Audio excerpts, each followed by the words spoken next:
get flagged by the algorithm, and then they look at it and just like, well, these are just the ramblings of idiots. Hide this from people. Probably. Alright, we want to welcome you all back to another episode of Trailer Trash Talk. There's been a lot happening since we've been back last. The first thing I think we've missed one episode, has been lost to technical difficulties. There was another episode that was never recorded.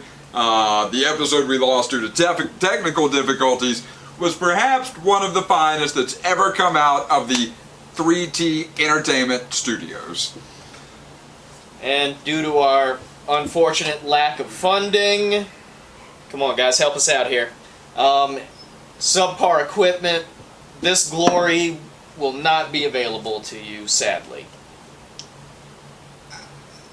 I mean, we've got some decent equipment, alright? Let's not undersell, make us sound like fucking chuds here, but, yeah, what he said. Send us money, please. We would be able to put out more quality, more of this same quality, and maybe even better, if that's possible, quality content with your monies. Now, to start off the show, I want to do a segment we haven't done in a while. I want to jump into entertainment talk. This is spurred by the YouTube rabbit hole we dove down right before starting our shows today, looking at the different James Bond, you know, comparing the 1996 Michael Bay film The Rock to just explaining the theory that the character in there, John Mason, was actually James Bond, and that was Sean Connery's final performance as James Bond. Quite an intriguing theory. I thoroughly enjoyed the video. That led us to the next video by some fucking chump named Michael D. Simone. Alright, bitch, I'm calling you out. Alright, so he ranked the Bonds, the Bond actors, from worst to best. He started off strong enough, but let's face it, number 6 is a fucking home run. Like, if you missed that one, you're a true idiot. Alright, so the worst ever, obviously, was George Lazenby. Fucking horrible movie. He said it was a great movie. I disagree. I don't think Lazenby was the only issue with that movie. I think they didn't put their full effort into it because of the fucking loser they had playing Bond. Alright, so Lazenby, fine. Next, he has Roger Moore. I also don't have a problem with this one because, you know, Roger Moore was kind of a creepy old jolly man that I don't think had any business playing Bond anyway. He had 2 decent films, Live and Let Die, Man with the Golden Gun. Other than that, he was old and creepy. Alright? Next, he puts Timothy Dalton. This one, I may argue some. I think he's more than the, you know, 1, 2, 3, 4th best Bond, but like I told you before we went on air, he's kind of easy to forget. Nothing stands out about him, kind of a shrimpy guy. And again, like I said, that just proves excellent casting. He should be forgettable as a spy. That's fair. Alright, so then he goes Daniel Craig next. This is where I'm starting to be like, you know, this is strange to me, but let's see where he goes.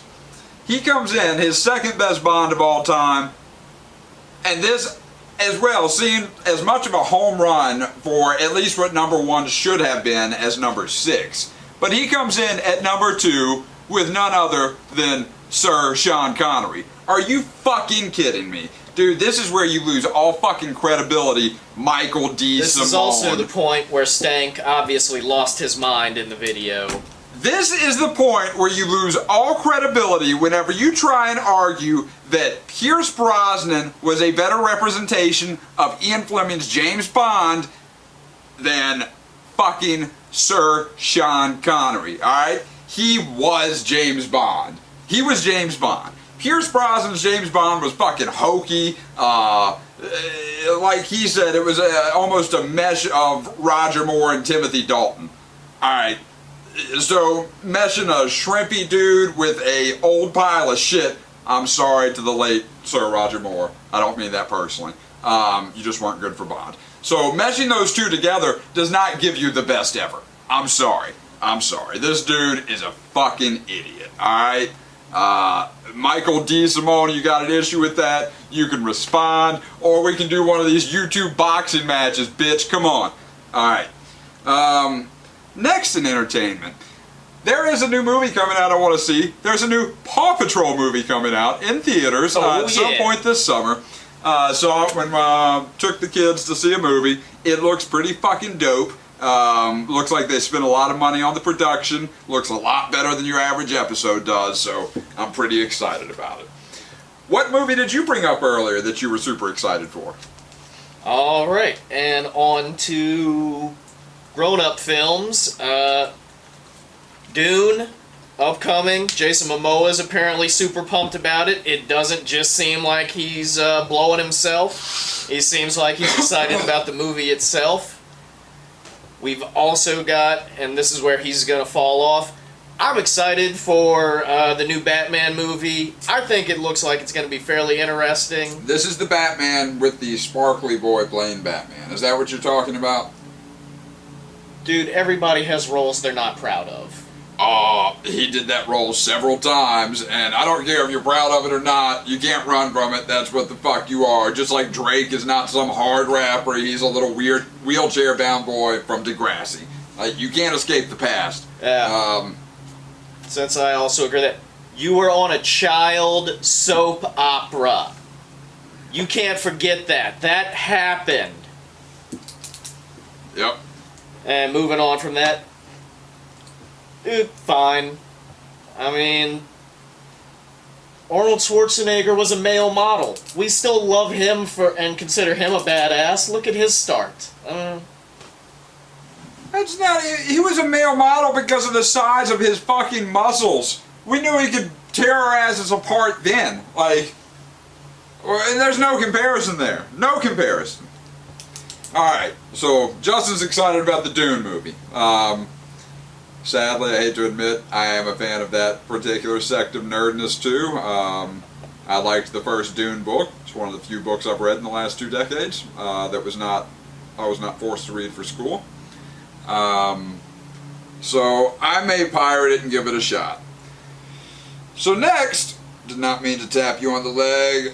No homo. Oh, don't know if we can say that, actually. Shit, might have to cut that one. Did you just Matt Damon yourself? Matt Damon. Yep, I might have. I saw a headline, did not read it, but good for Matt Damon's daughter for making him no longer be a bigot. I always knew Matt Damon was a bigot. I didn't know he knew any other words besides Matt Damon. So, let's move on to our review section in Trailer Trash Talk's Entertainment Talk. Have you seen Space Jam 2? I have not. I have seen the reviews absolutely crucifying it, however. So, I'm going to be honest. Despite the fact that I'm not the biggest LeBron James fan, believe it or not, he's not my favorite. It has nothing to do with politics or anything other than I hate him as a person because of his basketball persona. Alright, so despite the fact that I can't stand him, I was hoping that this movie would not be dog shit, alright? I wanted the boys to be excited about it. I wanted to take them to go see it at the theater because I remember seeing Space Jam. Space Jam was formative Space Jam was the shit. So I wanted it to be kind of similar.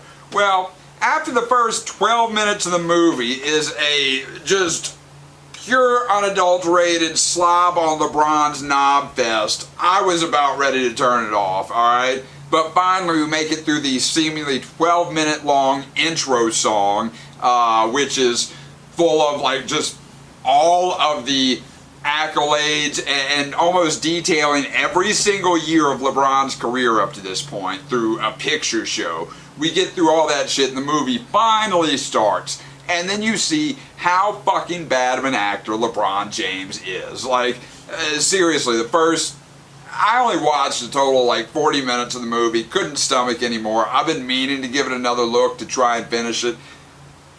I haven't hated myself enough lately. I mean, I've had a decent couple of weeks, you know. I haven't felt that level of self-loathing where I wanted to do that to myself. So yeah, the first 40 minutes of it at least are dog shit, and there's another hour and 20 minutes left because this is a 2 fucking hour movie. That is too long. Too long. This is a kid's movie. This is a kid's movie. This is a kid's movie. What kid are you gonna have sit for 2 hours? With the star of the show, the superstar NBA player, is an asshole father who's like almost actively driving a wedge between him and his son. It's very strange. I don't know. Didn't enjoy it. Thought it missed the mark altogether. Fucking stupid. Alright. So, let's go ahead and move on to the headline news talk from Trailer Trash Talk. Alright, so, big news starting yesterday. The mask mandate's back into effect for our state. Woohoo. Yep. What's your views on that? What's your views on that? I was extremely disappointed when they went away in the first place, so I'm all for that being a thing. It's kind of pointless because they will do nothing to enforce this mask mandate. So it's more of a proclamation of bullshit, but I appreciate the gesture. So I went to Walmart yesterday and I was like, man, there's a lot of fucking people wearing masks again all of a sudden, you know? And then and you think, wow, and then you see there's a mask mandate, and then you think, wow, honestly, I didn't even see that until today, because I was just all day like, why is everybody fucking staring at me? Like, what? I'm weird because all of a sudden you put these things back on? Are you all in concert? Like, what's happening? I don't know how I missed that. I don't know how I didn't get that alert on my phone, but yeah. So apparently the mask mandates are back. That should be the step needed where we finally crush this COVID thing. So we're right there, right there. 17 months in to our 2 weeks to stop the curve. Did you see New York City is requiring proof of vaccination for most indoor activities? They announced that. I did see that headline. It's a toss-up right now between, like, the governor of New York is a sex offender, allegedly. Did you see Biden and Pelosi, amongst others, have called on him to resign? Biden did it within the last few hours. I saw that headline. Yep, I did. I also saw where the governor told them to go sit and spin. He would not. So that should be pretty interesting to see going forward. But yeah. So that going on, the new New York's new requirements for that, which I can't figure out whether or not that's some sort of HIPAA violation or not.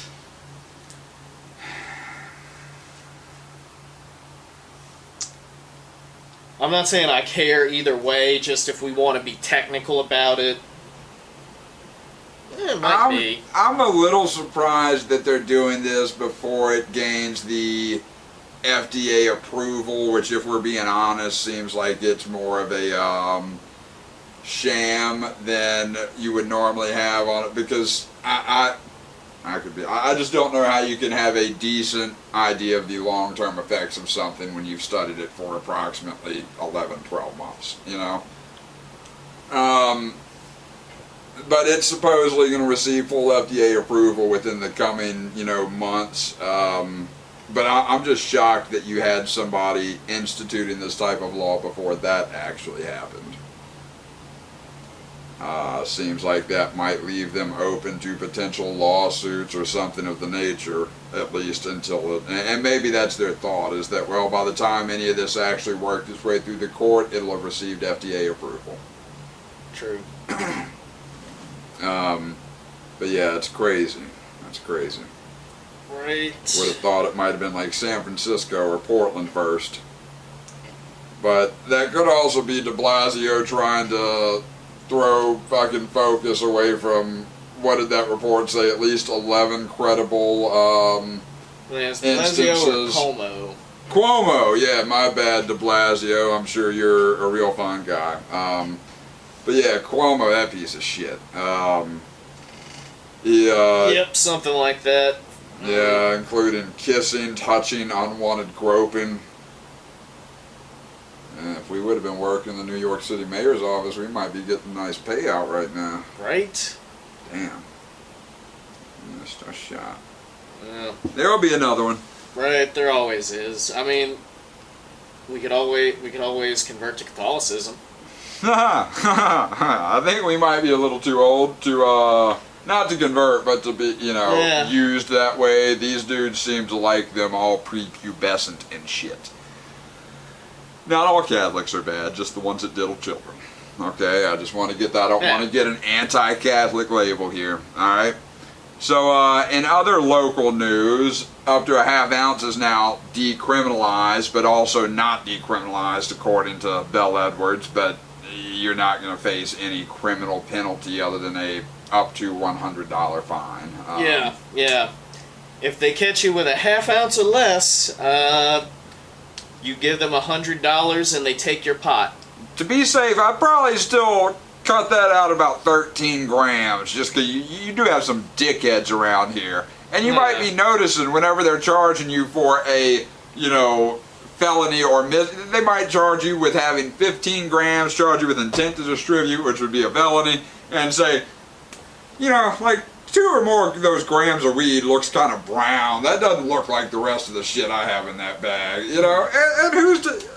I'm just saying, I'd probably try and keep it under the 14 just to be safe. Yeah. But yeah, score for potheads everywhere in this state anyway. I think sports gambling's also supposed to be legal now. I'm waiting to hear about some awesome promo on one of the online shows where you get tons of money back or some guarantee or some bullshit like that before I sign up. But definitely looking forward to that. Woo! Anything else in general news you can think of, Leather Hat Guy? Let's see. Missing my spit bottle. Woo, go get my spit bottle. Cthulhu, go! Oh, I thought this was funny. No. We got a reminder about our masks from work, even though most of the people at our work office are vacationing in Florida right now.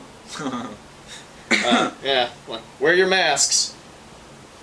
By the way, we're in Florida, the COVID capital of the world, but don't worry about that. Actually, I was gonna say, unless our glorious state of Louisiana has managed to outpace Florida, and we are now the COVID capital of the world, which would not shock me in the slightest. not quite. However, our particular parish ranks as one of the highest concentrations of new cases per capita in the world. I saw that headline earlier.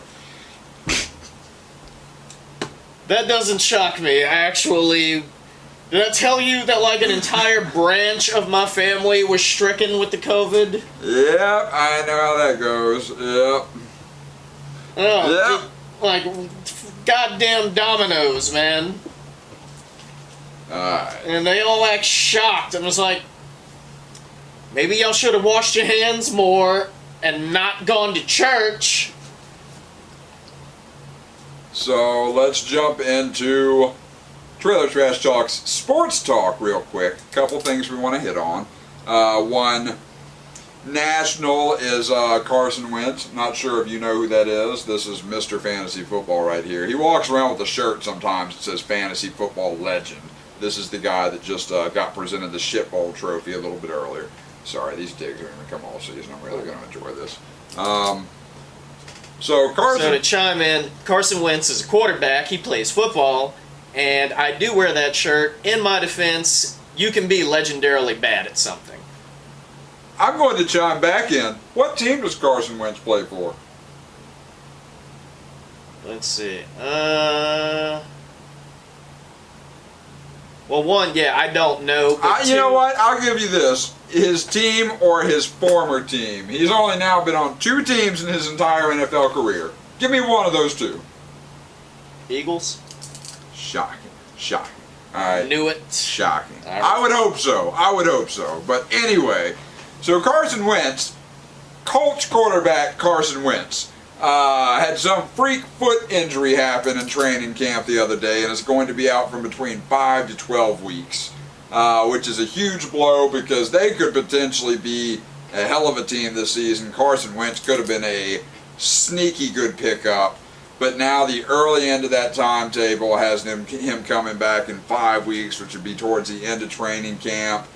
Brand new team. Now he is playing for Frank Reich, who is his OC in Philly when he had his great season that ended with him being injured again. So maybe he doesn't have as much of a learning curve, but something to keep an eye on because there's a lot of potential fantasy football relevant players on that team, Carson Wentz potentially being one of them, that are being heavily impacted potentially by this. Say, comes back, as you say, if he's coming back late in the season, that would definitely be something to watch. People are going to have injuries. That could be a game changer for someone. I'm going to jump into baseball real quick. Yankees fucking suck this year. Like, it's unbelievable. The talent you have on that team, nobody can fucking hit. How does DJ LeMahieu drop like 100+ batting percentage points in one season? I know he's in his early mid-30s, but you don't lose that in one season. I mean, that's fucking ridiculous. And even now that they've stopped doctoring the balls, you know, nobody, I mean, I don't even think anybody's hitting 300 right now. Thank God they traded and got Anthony Rizzo. I mean, he's done nothing but hit fucking home runs since he's been here. But I still think their season's shot because their other big trade acquisition, other than, who's the outfielder? They got an outfielder from Texas. I can't, Rizzo. Oh, no, that's the bait. Oh, fuck. So they got an outfielder as well, right? Mm-hmm. I can't think of his name right now. But they also acquired, Andrew Heaney from the Angels, who boasted like a 5.6 ERA when they brought him over. And then shockingly, he gives up a bunch of fucking runs in his first start here. Well, what the fuck do you expect? Like, it's just unbelievable. I mean, they need to, first of all, Aaron Boone needs to lose his fucking job, alright? I haven't spent years playing in the MLB. I haven't spent years broadcasting and being deep in the analytics like Aaron Boone. But I'm pretty sure I can tell you, this guy needs to sit the fuck down before he throws 3 more wild pitches in this inning to give up the game. Like, just boneheaded shit. I mean, it blows my mind. He has no business being a big league manager. No business at all. And at this point, I mean, I think General Manager Brian Cashman maybe needs to be fucking fired too. Although I don't know how much blame you can place on him when they want to stay under this fucking luxury tax, which, that's not the Yankees. If the old man was here, I mean, this shit wouldn't be happening. He'd be spending money. There'd be a $400 million payroll, but they'd be fucking winning. Alright, so it's fucking sad. Back to local sports news.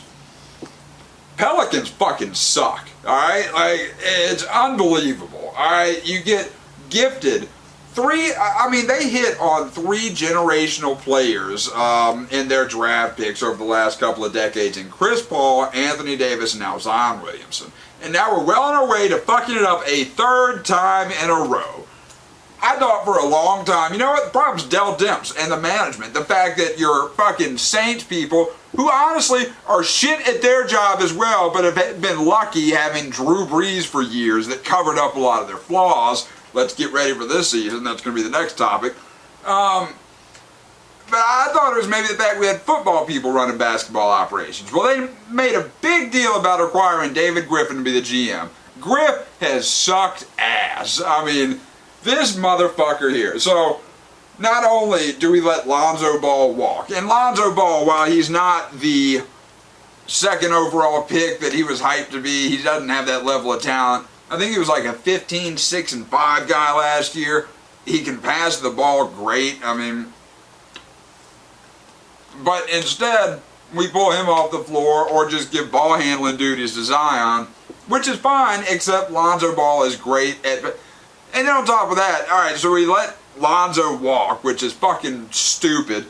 Well, The big acquisition last year was Steven Adams, a 7-foot fucking Kiwi from New Zealand that clogs the paint. Well, guess what? Your star player, Zion Williamson, he plays in the paint. He shoots from within 2 feet. Again, I've not been doing this for all my life like David Griffin, but fuck, I could run the Pelicans better than you, you old fuck. You don't know what you're doing. Third coach in 3 years.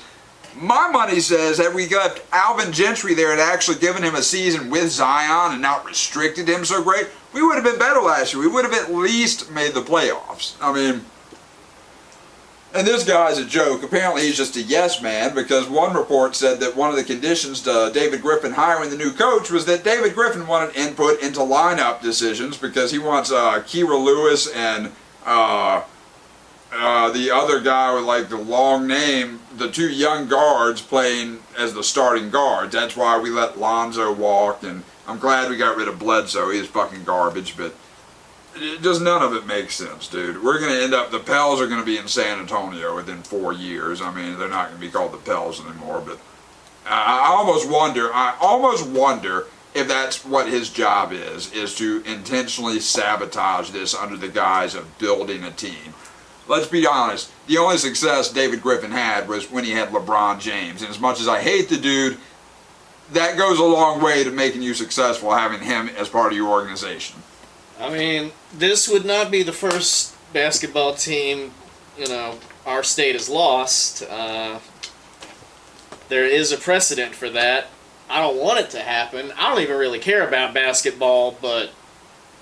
I mean, at this point, we deserve it. I mean, especially if we continue to fuck up the rest of Zion. I mean, at this point, I'm not even sure he's going to do the smart thing and sign the, supermax that he gets from staying with the hometown team. And if he didn't, couldn't blame him. Couldn't blame him, because what the fuck, alright? Does this mean we're going to get to go to those cheap games again? Oh, very much. I'm sure. Because they got rid of Lonzo in a sign and trade deal with Chicago. I don't even know who they got back. It was a bag of balls and a second-round draft pick is basically what that deal was for. Like, it's just ridiculous. Now, the thing with Lonzo, though, I will say this. I still think they would have done... It wasn't about Lonzo. It was about his loudmouth fucking dad, and they would have taken anything just to get rid of him or shut him the fuck up. When's the last headline you read about Lonzo's loudmouth dad saying anything about Lonzo or the Pelicans? Big news, Lonzo's younger brother is a much better player, at least offensively, and he's going to be the bigger star. So I don't think your daddy's running his mouth about Lonzo anymore, That might prove the dad's point, because I haven't heard or cared anything about him since I last heard his dad running his mouth. Yeah. So, next topic. Well, the Saints are going to fucking suck this year, alright? So, Michael Thomas is out with an injury that he had to get surgery for, and it's going to sideline him for a lot of the season, apparently. Coach Sean Payton is throwing shade at him, saying this surgery should have happened months ago. So now you have a new quarterback, either Taysom Hill because somebody's stupid, or Jameis Winston, who seems like the obvious pick. The top receiver you're going to have now is like Traquan Smith or something. I don't even know who's playing tight end for him. You've got Kamara, but... Ooh, they're going to be garbage. I mean, absolute garbage this year. I absolutely think this is going to make... Well, one of you assholes is going to go for Kamara almost immediately and profit like the dirty dog that you are, because that's all they're going to be able to do is... Either that, or since Kamara is not a true running back and not built to carry that type of load, he's going to get injured early and often. Oh, that could go down. So yeah, I look forward to this season, and like I said, until the Saints luck into another injured star quarterback on the cheap, then I expect this to be the trend once again in this city.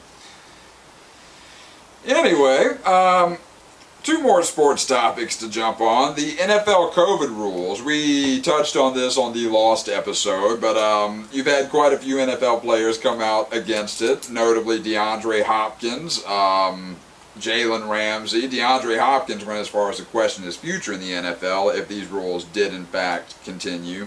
The rules state that if there is a COVID outbreak on a team that causes a forfeiture or that causes that team to be unable to play, they're not going to bend over backwards to reschedule. Instead, you and your opponent are going to have a forfeiture for that week, and your team and the opponent's team would lose their game checks, each player.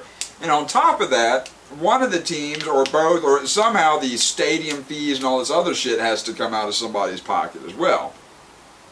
But that's only if the outbreak is amongst unvaccinated players. Now, we've seen a lot of cases of these breakthrough infections lately. It seems nonsensical to me for the NFL to try and distinguish if a COVID outbreak is amongst vaccinated or unvaccinated players, since we see it's happening to both groups of people. Why not just do what you did last year? Oh, well, it's harder. Well, you have an extra week this year to fucking fit things in. You made it work last year. It seems to me like you'd be a little bit better prepared this time around. You don't even have to be better prepared. I mean, you can be dicks about it, overlooking all the other sideline stuff. Hey, we got a COVID outbreak and we can't play. You guys lose. Next week. Moving on. Either that or you put in a little bit of effort to I mean, it wasn't... I thought it was kind of entertaining some weeks having an NFL game every day of the week last year. That was kind of cool. Alright? I like that. It was fun, but if they're like, it's too hard, fine. It's too hard. You guys are lazy. We already know that. Like, if the team can't play, for whatever reason, if you can't play, that means you forfeit. Like, that... Am I wrong? Is there some other way that works that I'm unaware of? That seems fair. So yeah, NFL, bunch of assholes. I mean, that just seems, again, nonsensical to potentially levy a penalty if it's happening amongst unvaccinated people, whereas if it's a vaccinated locker room that gets an infection, I mean, it makes no sense to me whatsoever, you know? What if a vaccinated person is patient zero and causes an outbreak? I mean, how do you judge that one? Like, what the fuck? I mean, or what if there's an outbreak and there's 20 players affected, 12 of them were vaccinated, 8 were not? What do you do then? Like, it's stupid. It's stupid. Last sports topic we're going to hit on. The Simone Biles thing. Now, we had spoken about this last week.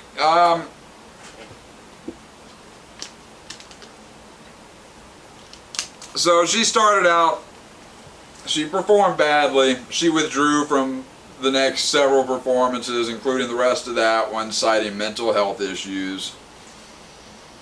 Which that in and of itself, as I've stated to you, I don't have an issue with. She needs to do what's best for her. Good job taking care of yourself. But then everyone in the media or that has an opinion on the internet fell all over themselves trying to get in front of a camera or a fucking keyboard to say how brave she was and how much of a hero she was. Got a little bit of an issue with that. Just because, as we talked about, I mean, we traditionally looked at athletes overcoming adversity, digging deep, finding that next gear, and that's why we admire them. So, like I said, while I have no issue with her withdrawing, I think calling her a hero is a little bit overboard. Well, then, doing a little more research, I found out that apparently the ADD drug Ritalin is banned in Japan. Simone Biles has been taking the drug Ritalin for years and years and years. She got exemptions for it in previous Olympic performances because it is considered to be a performance-enhancing drug. So, it is completely illegal in the country of Japan. Local law trumps Olympic Committee rules, anything like that, so she is not able to have her Ritalin. Finding that out, it does... Now, it's strange, because I do have a little more sympathy for her, absolutely. Because, you know, you're using... This is something that you use to regulate, like, your shit, you know, every day of your life, and now all of a sudden you can't have it. So I can imagine that making shit a little fucky up here, right? At the same time, this girl should have someone in her camp, someone on the Olympic committee that ahead of time is like, hey, you can't take this stuff in Japan, because apparently the drug Concerta, which is also used to treat ADD, is legal and can have some type of use in Japan. So it seems to me like there would have been a way to avoid this. So I don't know who, but somebody, it sounds like, failed this girl, because this woman, because she should have been able to perform if this was the cause. And like I said, it does make me look at it differently. I still don't think she should be called a hero, but I mean, I could also understand if she lived. I'll agree with you on that one. No. Like you said, used to be, if an athlete, I don't think she choked. I'm just going to say that because that's what mean people would say. Oh, that person choked. They, you know, they gave out, they couldn't. And we'd be mean to them. As the media, as the public, it's good of us that we can acknowledge she had difficulties and couldn't do it. But you're right, the pendulum swings too far to the other way. When we praise her for that, it's not, oh, good job, it's, we understand.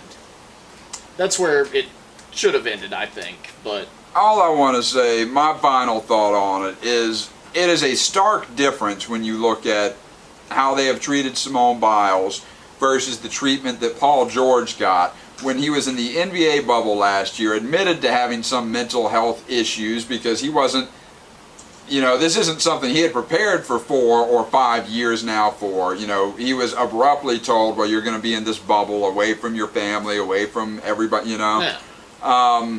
But he came out and said he was having mental health issues, and he was roundly just dragged through the streets. I mean, he earned the nickname Pandemic P after that.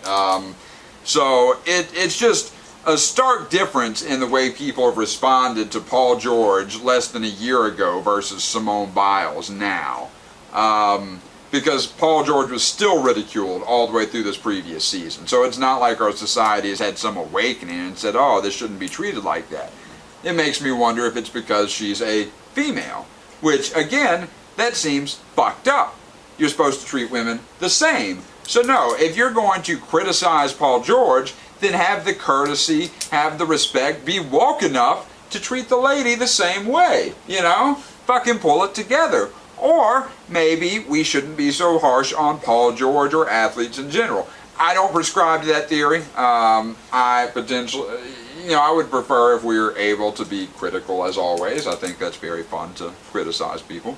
But no, I mean, it's just a shocking difference in the way that they've been responded to, and that's what bothers me the most. We should have a uniform response that applies equally no matter what, who you are, what, you know, I mean, I don't know. So, again, feel bad for Paul George. Love you, dog.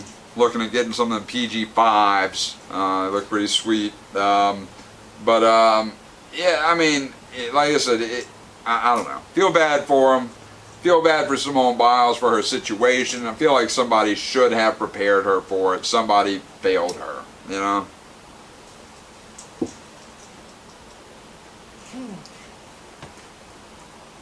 Well, on a lighter Olympic note, major congratulations to Katie, Catherine, Hadley. I'm very sorry, I got your name wrong. Talking about Ledecky? Ledecky, there we go. Holy shit. You had an amazing run. I was thoroughly impressed by that. Like, you go, girl. Big ups.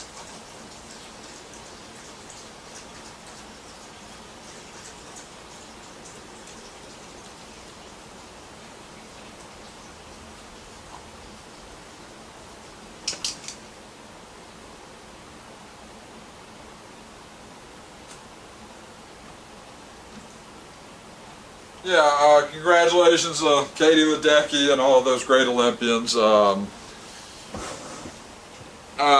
gotta be honest though, I think I might be rooting for Slovenia to win the basketball.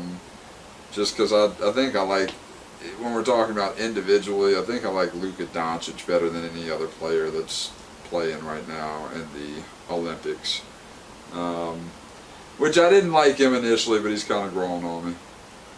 Anyway. Alright, well, I guess that's all we have for tonight.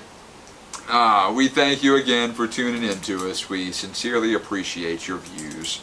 Go ahead and give us a like, thumbs up, subscribe, hit the notifications bell because that does something. We thank you. We love you. Have a great night. Amen.